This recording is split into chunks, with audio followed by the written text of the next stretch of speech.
Vamos a remitirnos a la Revolución Francesa y la Revolución Industrial, momentos del siglo XVIII que nos permiten analizar las mayores transformaciones entre el mundo feudal que conocíamos y el mundo moderno que aparece ahora.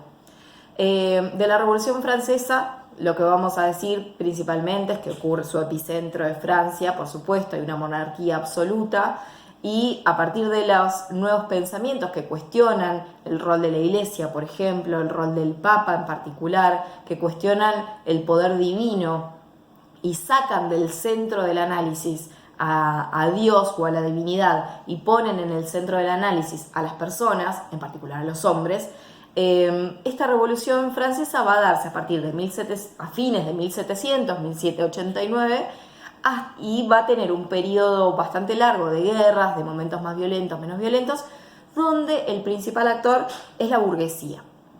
Y ustedes recordarán que la burguesía para nosotros es un actor esencial cuando pensamos en aquellos mercaderes que viven de la compra y la venta, que van acumulando cierto capital y que son un actor nuevo. Pasamos de una sociedad donde habían artesanos, principalmente campesinos, terratenientes, la nobleza, el clero, la aparición de los artesanos y de repente la aparición de este actor que luego después de muchos meses, va a convertirse en esa clase media, a veces más o menos adinerada, que acumula capital, etc.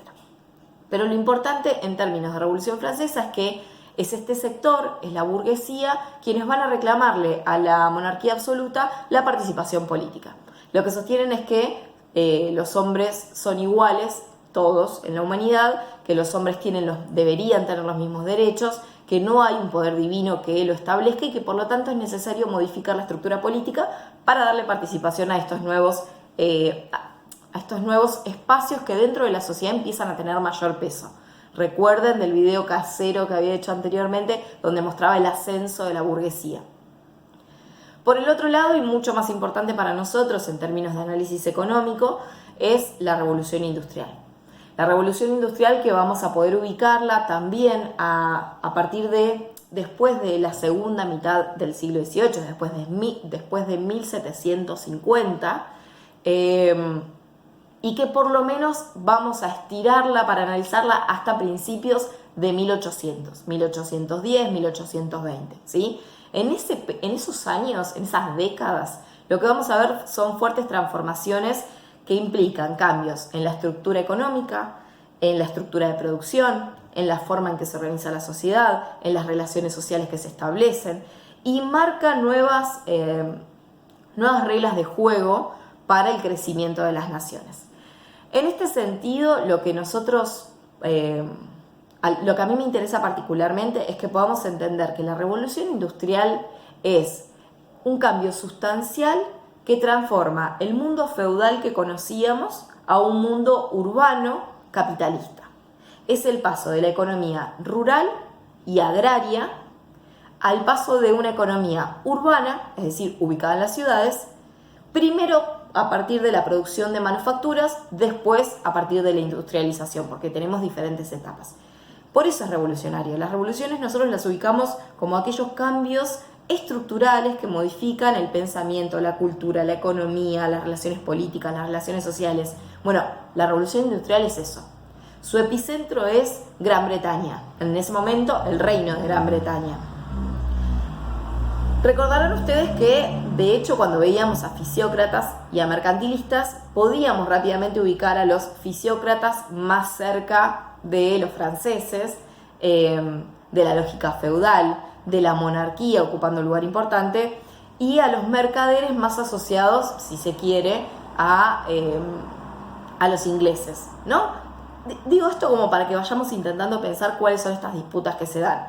Estamos hablando de la Revolución Industrial y la Revolución Francesa, Inglaterra y Francia, dos potencias que permanentemente van a estar buscando ser quienes dominen el mundo conocido por ellos en ese entonces y el mundo con sus anexos. En este sentido, y como para ir resumiendo, me interesa que pensemos que la Revolución Industrial implica entre otras cosas, una drástica transformación de la productividad. Digo bien, por un lado porque se produce mayor cantidad y por otro lado porque lo que se produce es de mejor calidad. Y esto a partir de tres momentos que podemos identificar dentro de esta revolución. Por un lado, el reemplazo de la mano de obra de las personas que trabajan por la maquinaria. La máquina reemplaza al hombre. Y digo al hombre porque particularmente quienes emplean hasta ese momento son los hombres. Lo que vamos a ver después es que la revolución industrial incluye a las mujeres e incluso a los niños, y eso genera grandes conflictos sociales.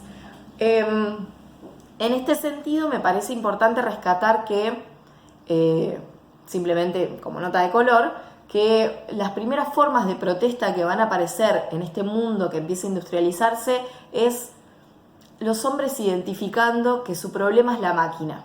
La máquina deja sin trabajo a aquellos hombres que ya venían golpeados porque, por ejemplo, habían venido expulsados de los campos y habían llegado a las ciudades, y llegan a las ciudades, consiguen trabajo y rápidamente hay una máquina que reemplaza su trabajo.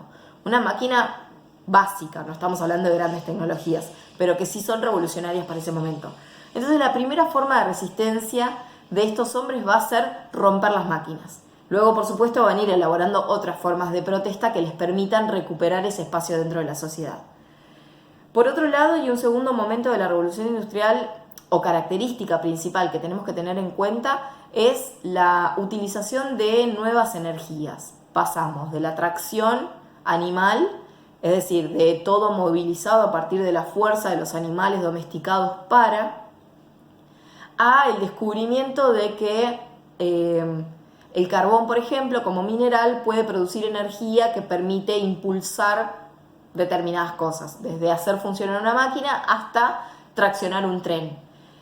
Y en este sentido sí voy a rescatar la aparición del ferrocarril como no solamente un sistema de transporte que hace todo mucho más rápido, sino que genera otro tipo de industrias. Pasamos de las vías que permiten transportar cosas a través de vías de madera para pasar a un ferrocarril que tiene detrás el crecimiento de una industria siderúrgica, porque sin el acero es imposible pensar este ferrocarril. Un ferrocarril que, para que nos demos una idea, en ese momento no alcanza ni siquiera los 10 kilómetros por hora y así todo resulta sumamente revolucionario. Y una tercera característica muy importante, y con esto cerramos este contexto de revoluciones, es que se cambian las relaciones laborales, las relaciones sociales dentro de valga la redundancia, de la sociedad. ¿Por qué? Porque antes teníamos a los artesanos dueños de sus herramientas que hacían, por ejemplo, una silla para venderla al mercader que le había solicitado una silla.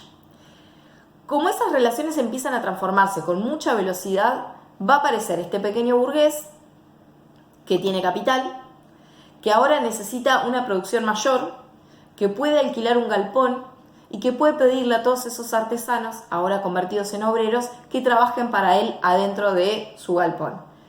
Entonces pasamos de los obreros que antes eran dueños de sus propias herramientas a obreros que solamente son dueños de su fuerza de trabajo y a mercaderes convertidos en burgueses, en una burguesía con capital que se transforman en empresarios que organizan la producción, y ahí tenemos la primer desigualdad propia, digamos, de estos cambios revolucionarios que se van a dar. Los obreros pierden toda su autonomía, les decimos obreros ahora, eran los artesanos y los campesinos antes, pero ahora los podemos identificar como una gran masa, una clase particular, que lo único que cuenta es con su fuerza de trabajo. Y por el otro lado, el capitalista industrial, el burgués dueño de los medios de producción, que va a organizar toda la tarea, digamos, todo el trabajo, y que es quien es capaz de hacer crecer la economía. Hasta acá, solo el contexto.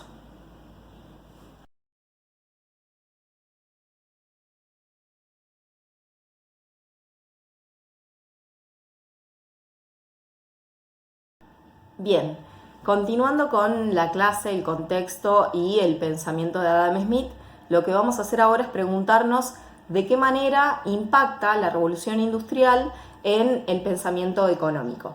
Vamos a situarnos pasada la mitad del siglo XVIII. Estamos en 1776 y ese año es crucial porque ocurren tres eventos, procesos que se pueden analizar históricamente muy importantes. Por un lado, en el continente americano, que en ese momento son colonias divididas en virreinatos, se crea el Virreinato del Río de la Plata, 1776. El Virreinato del Río de la Plata viene un poco a descentralizar el poder que tenía en su momento el Virreinato del Alto Perú. Y se instala específicamente en la zona del puerto de Buenos Aires, que hasta ese momento estaba funcionando como una suerte de puerto clandestino, puerto pirata, por donde se extraían materias primas y se llevaban a Europa, particularmente al Reino Español.